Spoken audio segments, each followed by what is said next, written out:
Welcome to Transitional Objects, a podcast about grief, friendship, trauma, healing, and the strange cosmic magic that shapes us when we're not looking. We're two longtime friends and therapists who've been through some things, a lot of things. And now we're talking about the big stuff, what we carried, what we let go of, and what we're still very much figuring out. Unfiltered, occasionally spiritual, always real. Think of it like therapy, but with more cosmic detours and fewer billing codes. Thanks for being here.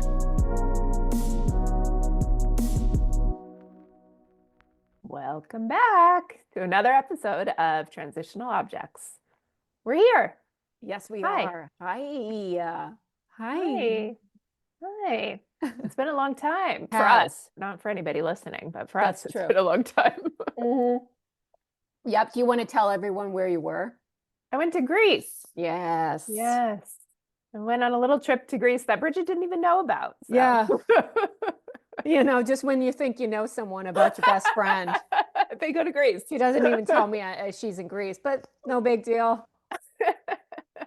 We connected anyway. Or I did tell her, and our perimenopause Yes. symptoms made it so we forgot. The latter. I mean, let's be real. It's so true. Hard to tell what's real these days. Yeah. But the funniest thing is that, like, when I did find out, it was through our assistant, our media assistant. I didn't even get mad. There was no like, how come she didn't tell me? I was just like, oh, she's in Greece. Okay, cool. Of course. Yeah, I'll text her, see how it is. Yeah. Well, Yeah. that's the kind of friendship we have. We just nurture these things we have. So, transitioning, Dubs. Again, we did a poll on social media and we gave them 3 options, and intrusive fantasies was the winner. And Were you surprised by that? yeah. I mean, I guess, because it's like, it was a little overwhelming how much it won. Oh, really? Like, yeah. I think from what I remember, it could change. People are still voting. They're still voting. Yeah, right. Polls Like, haven't closed yet. the people that check social media like once every 2 weeks. Which is like amazing. I wish I'm going to get there soon. But yeah, and it's interesting. It's like I cannot help but maybe connect this topic in this time because, right, it's so fiery out there. It's like it's in a time of a lot of strife and a lot of crisis and a lot of like transition, right? So it's interesting like that. One. That is interesting. I hadn't thought about it in that way. I wonder if that contributed to the interest in it. Exactly. Yeah. And I think this topic can go down so many different roads, right? This can be such a topic actually in like in our practices, right? Because intrusive fantasies, which by the way, just like disclaimer, intrusive, I hope that this episode can be very normalizing, because a lot of what I see in practice and sometimes in self is that when we have thoughts, urges, images, fantasies that are like scary or creepy or, you know, just disturbing, I think that can cause a lot of anxiety, especially for folks that have predispositions to anxiety and activate like a shame narrative. So I just want to say, hey guys, it's all normal. We all have had an intrusive thought, image, fantasy, sometimes with our consent and sometimes without our consent. So I think like maybe we can talk about too, just like what's an intrusive fantasy versus an intentional fantasy. So like an intrusive fantasy would be what? Something that pops in our head without our consent that's like kind of creepy, kind of weird, kind of disturbing, kind of like, what the fuck? Why am I thinking this way? Maybe bring some like guilt or shame with it. Yes, exactly. And then intentional fantasies more like, and I see this a lot too in my practice, where it's like that intentional fantasy is like, intentional fantasy is like a chosen daydream. It's I'm gonna just go here. It's like dissociative. It's relaxing. It's regulating.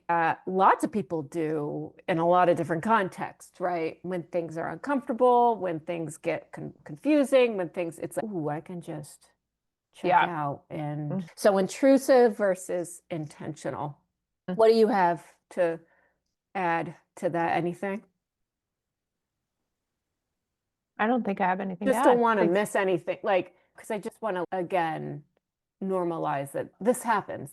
It's normal, and even Yeah, it doesn't mean you're going crazy. that's right. You're a bad person. It doesn't mean you're Yes. actually going to act on any of those things. Right, right, exactly. And that's a whole other issue is in when someone does that's a whole other thing, right? There's that could be connected to compulsivities, impulsivities, psychosis, Yeah. sociopathy. So kind of, going off of that, what do you think would be like, what's the functionality behind an intrusive fantasy? What do we get from that? Why do we do that? That's a good question. What's the function? I think that the function of an intrusive fantasy, it's less about who you are, okay, what type of a person you are, right? But it's more about how your mind is trying to process, protect, understand sometimes, and sometimes like misfires, right? And so again, back to that shame that maybe surfaced when we have an intrusive thought or a true intrusive fantasy. It's less about what this means about you. It's more about, what is my brain, what is my mind trying to protect me from? Yeah. Or what is it trying to get? What does it need that it's not getting? Right, right. And it can also be a symptom of, like I said earlier, anxiety, right? Where anxiety can manifest into intrusive thoughts, intrusive fantasies, intrusive images. Actually, one thing I'm thinking of that I hear a lot and I have experienced that freaked me out, that got me into therapy, was when I was postpartum with Henri. I had just stopped breastfeeding. I was like 7 or 8 months post with Henri. And I thought, ooh, yeah, there's no postpartum. I skipped it, like no postpartum depression, no postpartum anxiety. I skipped it. But for me, the breastfeeding, the constant like oxytocin I don't know, I think it like kept me at bay from like dipping. And then when I weaned and I was no longer getting the oxytocin, that's when it hit. And I remember I would just, I would have these fantasies or thoughts, images of like Henri falling down the stairs, like fucked up, but like throwing Henri down the stairs, right? And again, I'm like, what is happening? Like, what the actual hell is happening here? It in my mind is doing the exact opposite of what I'm trying to do here, which is protect this boy fiercely with everything that I have, And so, like, why the hell is this like these images popping up without my consent?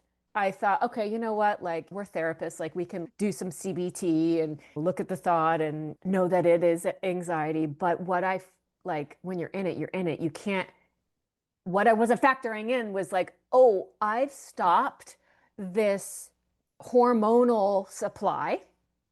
I'm postpartum, right? And I can't expect myself to just like bounce back after another transition, right? Which is no longer breastfeeding. And so it became increasing. And so I remember one day I was in my old house in Portland. I was at the bottom of the stairs. It was like a week before Christmas. I had to go into my practice and I was just like head in my hands, like sobbing. And Seth was just like, what is going on? I was like, I cannot get out of my head. Like this is not okay. And so Mhm. he was like, it is time for you to go see someone. I'm like, that is right. So I, that day, called and just had holding around it and had normalization around it, which I, again, like I thought, like it's coming in so much. Why am I going to do this? It really F's with you. So hormonally, transitions in life can really pop up or surface some of these things that are scary. Yeah. Does that make sense? Yeah. So did you make sense of, or maybe it's a nonsensical thing too, but was there anything you made sense of what that was, like the purpose of that for you? Was that trying to protect you from something? Yeah, in an odd way, it was like, it's so paradoxical because what I was fearing the most, which was, I cannot fail this child, right? Like, Mhm. I cannot, my job, my very job, most important job is to keep this kid safe. And so for whatever reason, there were like anxious activating parts that would just like come up with these scenarios, fantasies, not good Mhm. ones, of, well, if this happens, what will I do? How will I react? Mhm. So it's like creating catastrophes, which are disturbing, creating traumas Mhm. so I can be prepared for them. And prove, quote unquote, prove that you're able to handle it. You know the appropriate way to solve it. Mm-hmm. Yeah. Mm. Yeah. I'm sure there was like other unconscious reasons why they were popping in too, but Yeah. I think just having space to even say them out loud, because I didn't even want to say them out loud. And Yeah. just again, like you've said it a couple times in some of these episodes about shame, just say the thing, just talk about it. And once I had some holding around that, it was like, okay, now that this is normal, like a lot of people go through this, a lot of women go through this, like I can know that, and I know I'm not going to act on that, and know it's nothing that says anything about me. It's the way my mind is trying to protect me for some reason Mhm. or Yeah. process something that's like really Yeah. big. Mhm. Hmm. Yeah. I was trying to think of things, situations in which like intrusive fantasies come in for me yesterday, and one that I thought of, so it sounds similar but different to this, in times where I'll be driving, and I think it can go one of two different ways, but they'll either be like a bicyclist or something next to me, and I'll be like, I could just steer my car over and hit that bicyclist. Or something like, I could just drive my car off this cliff right here. These options that come up of things that I could do with zero intention of actually doing those things, zero like desire to do those things. But when I was reflecting on that yesterday, I was trying to be like, why would I think that? And I think for me, it's maybe in times, well, one, it's like crazy to me to think about the power that I have.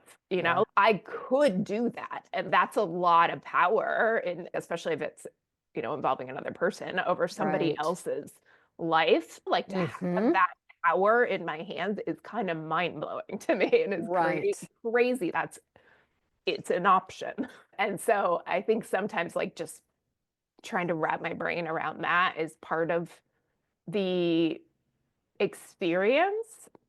But I'm also curious about, and I haven't tracked it closely enough to know if this is true, but I want to pay a little more attention to it. But I'm curious if I may have those types of thoughts more frequently in times of my life where I feel like I have less control. Hmm. Because something Hmm. like that is a control in a way. Yeah. I have the ability to make this choice to do this. And if it's a period of my life where I feel like I don't have a lot of choices for various reasons, I'm curious if maybe those are more common then. I can't say for sure that they are. But I was thinking about that a little bit when you were just talking about Henri and the things you could do to him. And if there's maybe a possibility of you were so desperate not to hurt him, to keep this new baby alive, this new responsibility you have alive, that, as fucked up as it sounds, like if you were to hurt him, if you were to choose to hurt him, that would be something, that would be a choice you made. That would be something within your control, as opposed to an accident or something you overlooked or whatever. I don't know if that's true for you, but for me, that feels like that lines up, and those sorts of things line up as being things where I can, again, have more control, feel more control in my life. Yeah, also within the context of driving. Yeah. Think about it. It's like everyone who has a driver's license has to go through a set of tests and driving tests. And so there's a certain level of responsibility the minute you put your foot on the accelerator, right? Yeah. And so like folks, I mean, this is probably connected to the control too, responsibility and control, but like folks that feel like they have a lot of responsibility in whatever facet of life that means for them or computes to them, like I can see too, like these types of where this could happen. It's like, I'm responsible for myself and the others on the road. Yeah, that's a big deal. But again, it goes back to that choice. I can choose to do this with my responsibility or lack of responsibility. But no, that's a really good point. I've had those too, disclosure. Like running into a bicyclist. Oh my gosh. Or people like walking across. Oh yeah, the pedestrians crossing the road. Pedestrians. Yeah. And think about the power there. Yeah. There's such a power, right? Yeah. Even other cars. I mean, there must be something with driving, and that would be interesting to see if some of these intrusive fantasies or images pop up when people are in their car driving. That's a common area, I think, where we do have a lot of power behind us, a lot of responsibility. Right. And we have in some ways, we have a weapon right there if we want to use it as such. Literally. Right. Right. And people have. Yeah. You know? Yeah. So that's interesting. And I guess, gosh, again, there's so many ways we could look at this, but what else do you see, like if you see this type of stuff in yourself and or like your practice, like people you see? Yeah. Well, I just thought of a different one, maybe right before or right at the beginning of this conversation, but this one, it's interesting because I don't think I initially categorized it as intrusive thoughts because it doesn't really bother me, but it's not necessarily upsetting to me. But as I'm thinking about it, I think if I told anybody else, they'd be like, what the fuck? So we'll see right here. Yeah, we'll see. Throw it at me. But I think this is definitely inspired by my earlier experiences, but I think about death a lot. So I think I don't necessarily remember thinking this way before I experienced the deaths that I've experienced. So it's probably because of that and just seeing the reality of death and that somebody can die. But I like on kind of a daily basis think about like when I'm getting ready in the morning, for example, like I think about like I put my toothbrush down on the counter and I'm like, okay, if I die today, this is where my toothbrush is going to be forever. Or this is where like my partner's going to have to like see all my belongings in this way that I left them. Like I think about that as I'm just going through my morning routine, but it doesn't feel like morbid to me. It doesn't feel scary. It doesn't feel like bad in some way. It feels like, I don't know, it feels like it's a possibility. It feels like a reality. And it's just, I acknowledge that, but I guess maybe the amount to which, or the frequency of which that goes through my head is a lot. Yeah. So hearing you say that, because it is like an everyday thing and then it's so like trivial, right? It's like daily things that are so automatic. Boop, there it is. Oh, there it is. I guess back to this question for you is that what's your way of making sense of how trivial it is for you? What is it? What do you think it's trying to do?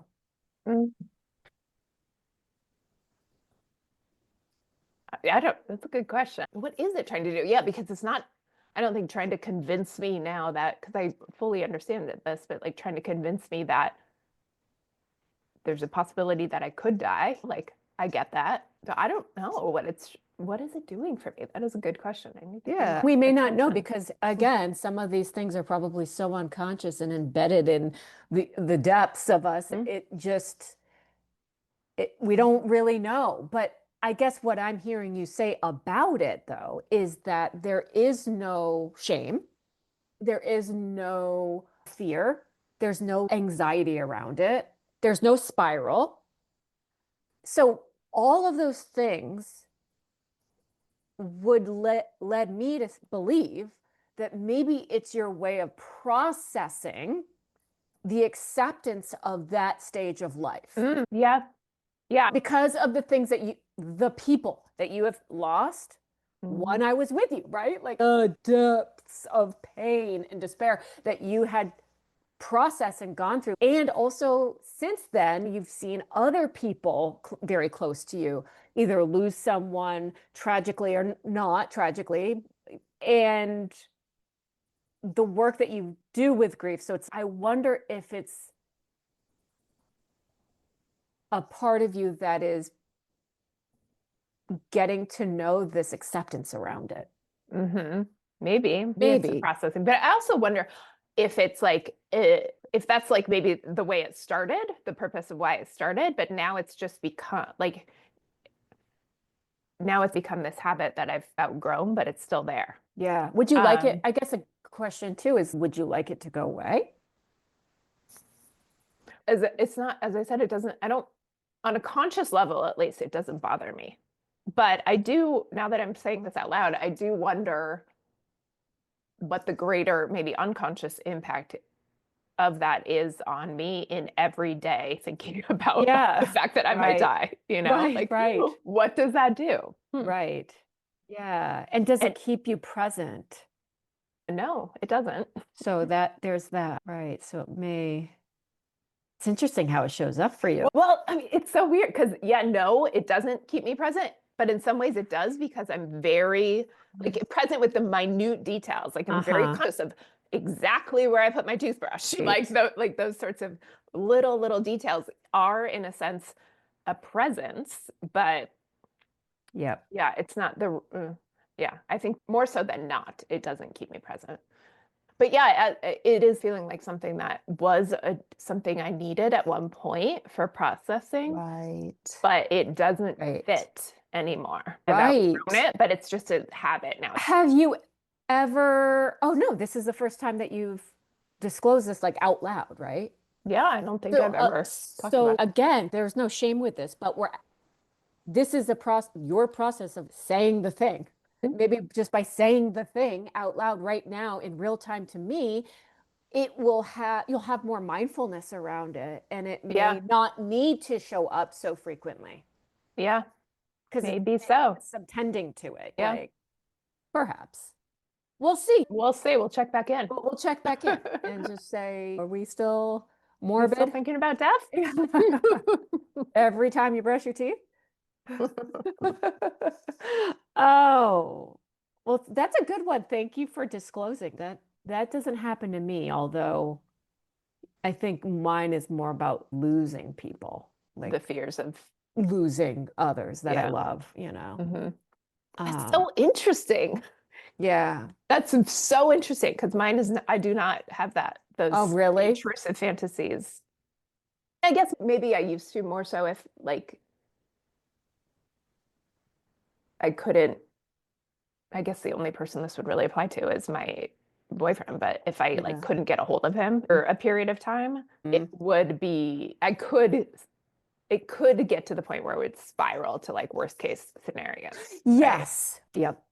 But I don't know that's happened in a long time. Well, I guess now that you say spiral, like worst case scenarios, like before we started this episode, I was telling you, like, I'm in a flare right now, like a little mini flare and viral stuff, Crohn's stuff, whatever. And I have had such a anxious attachment to my diagnosis, but it's gotten so much better. I've done so much work with it. But I think in the context of intrusive fantasies, right? Like there are times where when I have a symptom, I spiral, but I catch myself. I'm able to now catch myself where I'm not like in this frigging weeks long, like depression, like I'm going to end up in the hospital and die. Like but I'd be a liar if I said I didn't have some of those. Oh no, I'm going to have to cancel everything. I'm going to have to take a month off. I'm going to have to apply. I catch myself, but I still go there because of just memory, and symptoms can do that, especially if they're familiar and chronic. Even if they've been in remission for years, it's like the second it shows up, it gets you back into a worst case scenario.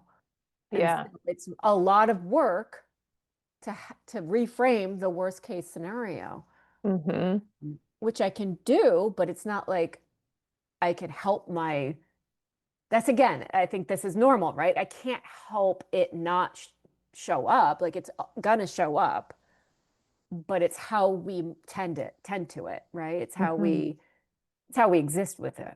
Do we want to spiral? It's not like anyone wants to spiral with anything, but there's a choice. You can choose to remain in that spiral, or you can choose to do reframing. And it's so hard. So hard. When you convince yourself that this is true. Oh, exactly. And then you could like will yourself into being like the actual thing you're fearing. Because you're not taking care of yourself. You're just like stressing the hell out. Yeah. So that would be one where that's similar to you, like spiraling or you don't spiral, but thinking about if this is the flare that's going to end me. It's not relaxing. No, not a chill time. It's not. No. But I don't know about you, but when I came up with some of these when we came up with some of these topics, like with intrusive fantasies, what came to my mind just initially was sex. Me too.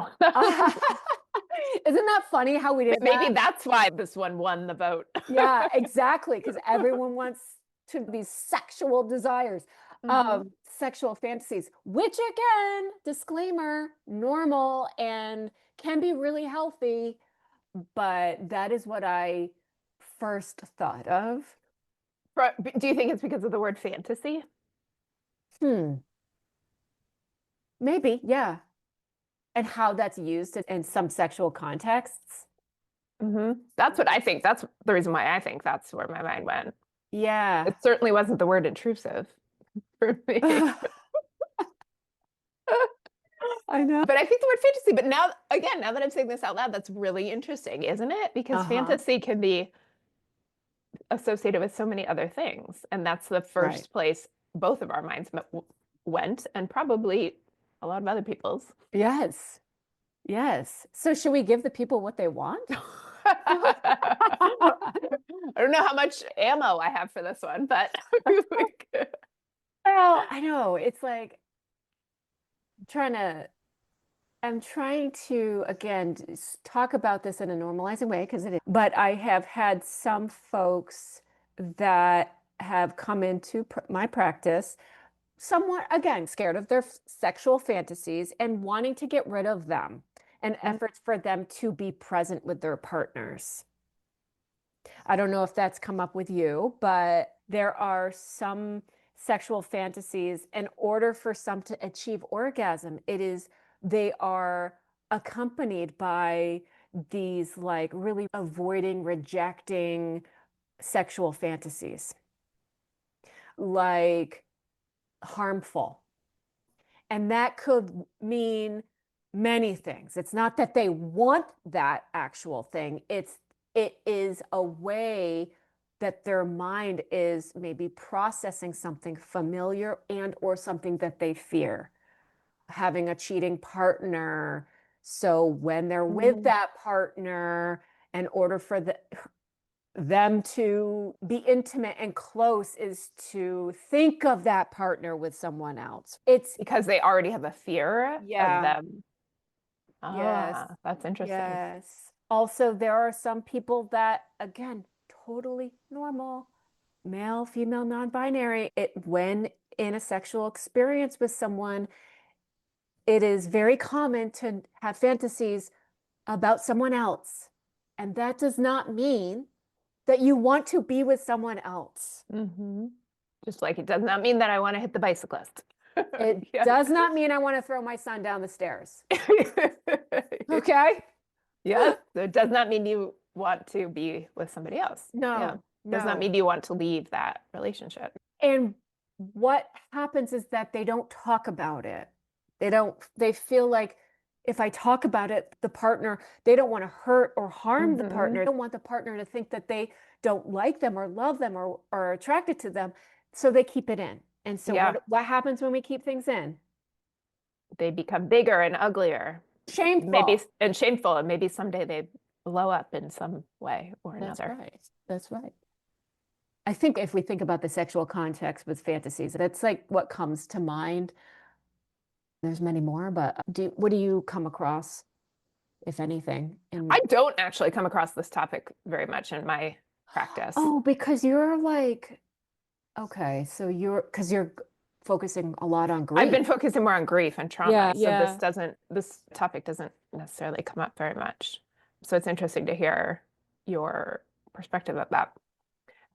But yeah, what I was thinking as you were saying that was because it is so normalized, it's likely that both partners are having, at some point at least, some fantasy, whether that's involving another person or not, but some fantasy that they're not talking about because there's shame around it. Right. And that is becoming internalized and building up to be this like much bigger thing. And so my just curiosity around that goes like, what does that do to the relationship, and what does that do to like the energetics of the two or between the two people when they're both holding on to this like big, what they think is a shameful secret? And this is probably just more of a rhetorical question. Yeah, I can't answer that like because everyone's different, every relationship's different. But I think what is the healthiest way, and actually which helps become closer in a partnership, is when you say them out loud, because there's a foundation of trust. And it's nice when you can do that in session, because I see half my practice is couples. So it's nice to do that when the space we have has a foundation of trust and holding. Yeah. But again, it's risky because it taps into such a vulnerable, shameful, air quotes, because it's not, but that's what it's feeling like for them. Thing. Yeah. And again, you said this, but I want to highlight again, it's probably, I would guess, often tied to a fear, something we're afraid of. I was thinking about this when I was talking about a second ago, when I was talking about if I can't get a hold of my partner, when I'm trying to call him and he's not answering, my mind has never gone to, oh, he must be cheating on me. My mind goes to, oh, he must be dead. Yes. because that's my experience. Yeah. So that's a fear, that's a lived experience that creates a fear in me. Whereas somebody else probably would more likely default to the, oh, he must be cheating on me type of spiral, maybe based off of their experiences or some fears that come from experiences.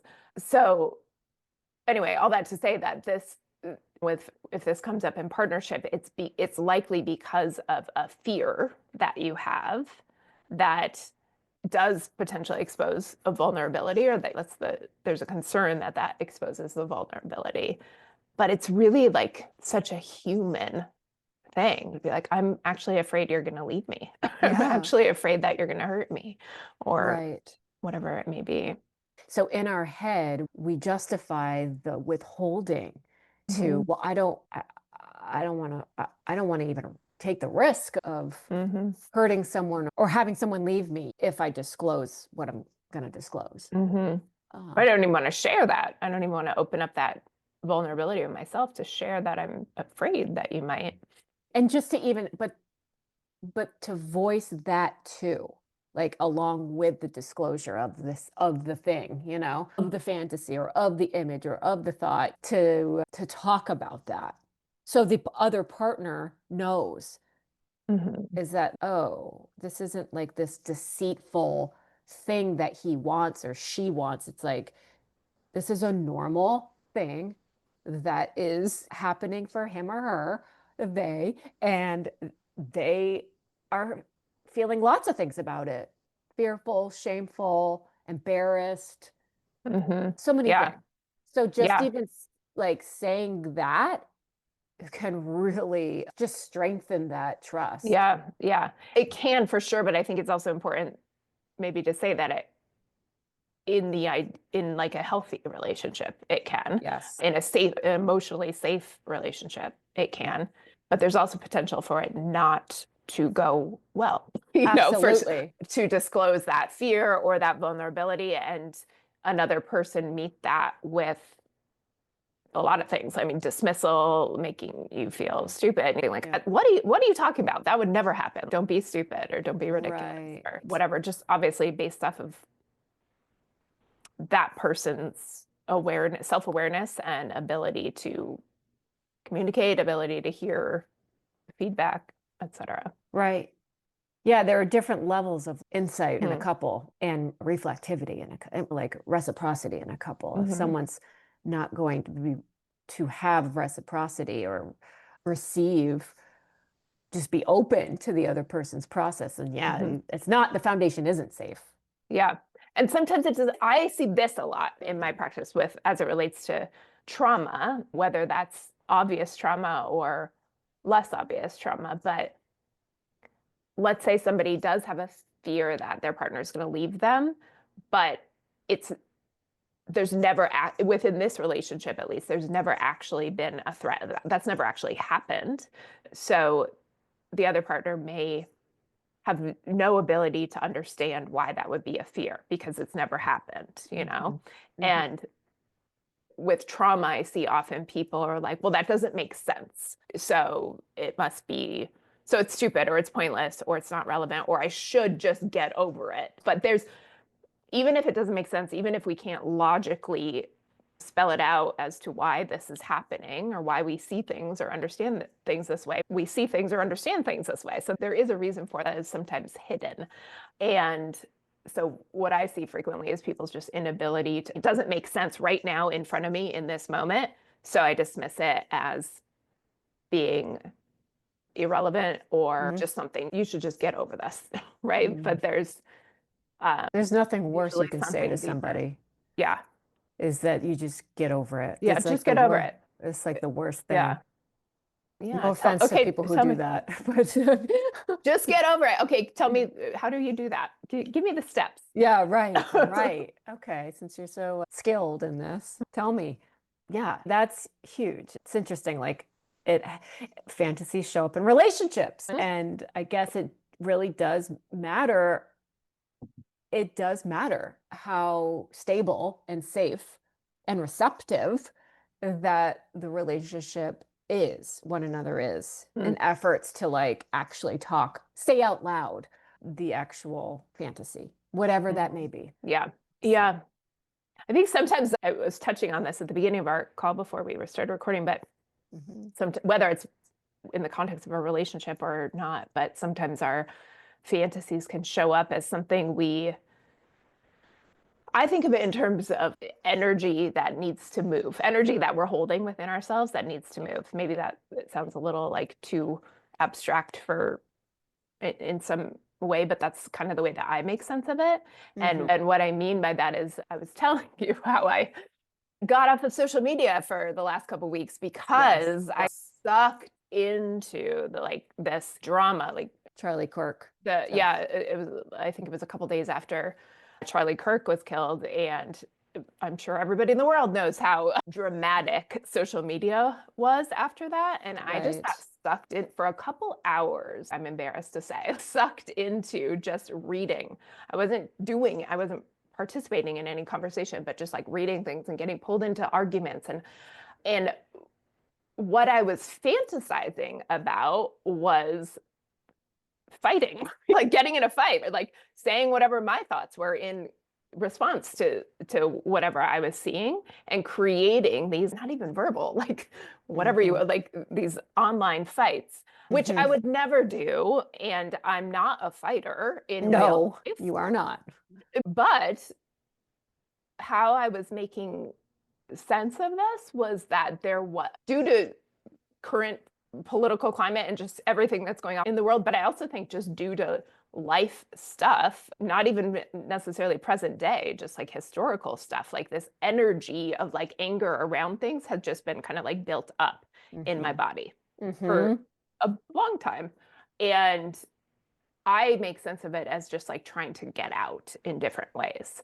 And for me, that was in part through these fantasized fights that I was creating in my head as a way of releasing, dispelling some of this energy. And maybe it did actually do that, even though I didn't actually write or say anything, but it maybe did release some of that anger for me. Really? Okay. And do you think because you got sucked in, right, hours in, and like it made you say, okay, enough is enough? Like I did what I needed to do, process what I needed to process, and that in the form of fantasizing these scenarios. Because you did all the fantasizing and of those said scenarios, did that give you that peace to say, okay, I'm done? Like, I'm done. Not immediately. Okay. But like that night, I had to force myself to just put my phone away to go to sleep because I was getting late. And then the next day, I tossed and turned, did not sleep well. The next day, I was pissed off, like just so angry at nothing in particular, but just a lot of anger. And but because I was pissed off like that, that anger was like moving through my body. And then it did quiet down. It did dissipate. And then later I was able to kind of reflect back on it and look at it in the terms I'm talking about now as maybe a way of just, again, working through it, like moving that energy through my body. And like you said, if this anger has been dormant in your body for so long, because this has been ongoing many, many years of just the climate out there. And so and I don't think it's related just to politics. Right. Like it's anger that's just been held on to could be due to anything. Absolutely. Absolutely. It just was through this platform. Yeah. It's like you utilize this platform in a way to dispel, to work through surface so you could let it out. Yeah. That's very, very interesting. Yeah. So that was a lot to say in the idea of that maybe these intrusive fantasies serve a purpose in some way of moving that energy. Yeah, that's a really good point. Right. Yeah, because when they're serving any fantasy, like they can help us work through things, actually get us to a place where we feel settled. Because we did the inner workings, whether that is a scenario or a discussion or whatever type of fantasy or thing that we imagine, that can be a nonverbal way of processing and working through any type of knotted up emotion, feeling, idea, whatever. So so again, to normalize that fantasy, being in fantasy, it wouldn't be intrusive fantasies. Well, I think it can. I think we can be. If we feel guilty about it or shameful about it, then yes, it can feel intrusive. But as we're talking through this, I'm like wondering if maybe I don't want to say this is an absolute, but maybe in some capacities, the intrusive fantasies are like almost like ingenious way that our body and our brain have of allowing us to work through things. Big process time. things. Yes. But because the topics around them are Yes. stigmatized, because some of them Yes. involve things that we wouldn't do Yes. in real life, we shame ourselves for that. We Right. feel guilty Right. about it. And because we don't talk about them, we internalize it and feel like, well, nobody else is having these sorts of thoughts. I must be the only one, and I must be a terrible person because of that.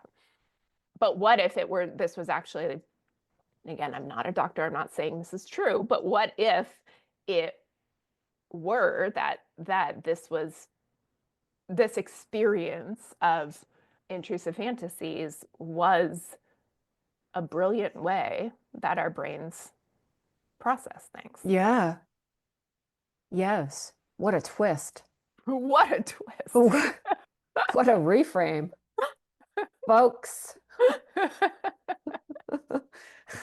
Yeah, I think that's really something that we need to highlight. Is that, yes, this could be such a brilliant way to explore something within us that we may not be consciously ready cognitively or psychologically or emotionally to make sense of. I mean, it's a little bit like dreams. How fucked up are dreams?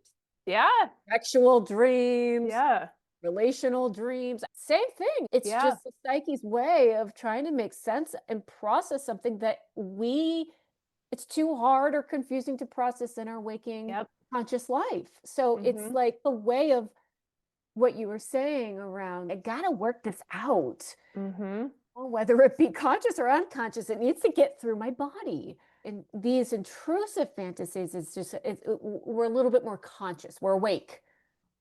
We may not have consent for them, but like, I think deep, our psyche kind of does. Yeah. Yeah. And if we, instead of shame ourselves for them, if we get curious about maybe what the theme is of them or what the emotion that's tied up in them might be, like maybe that points to something in big ourselves time that we're working important. through. Yes. In fact, when you say that, I think of some of the folks that I work with who have very vivid dreams. I ask them, if you can, put a notebook right on your bedstand. It's called a dream journal, and you don't have to even write, bit by bit. You can write feelings, you can write memories, like anything that you can retract from that dream, put it down. Yeah. So a little bit like, these intrusive fantasies when we're alive, good point. Like we can mentally, consciously take note. Yeah. Yeah. Good pin. Good drop. Yeah. Anything else we need to say about that? I don't know. We hit on a lot. Yeah. I hope the people got what they wanted. I know. Let us know, guys. Let us know. If we missed the mark completely. Yeah. You never know what I meant. These are we press record and then we see what happens. Hit the road. We do our best, guys, and that's all we ask you to do too. So yeah. I think no, I don't have any other other stuff to mention. Okay. There's so many things, but not for this episode. Okay. Well, then we'll call it a day. Okay. Yeah. Okay. All right. All right. Adios. Being here. Bye. Adios. That's our episode. Proof that therapists can overshare too. If you're leaving this feeling a little more human, good. That's kind of the point. Send this to someone who gets it, or someone who really needs to. We'll be back soon with more stories, more tenderness, and a rotating cast of unresolved issues. And maybe a few coping skills. Maybe. Until then, hold yourself like you would someone you love.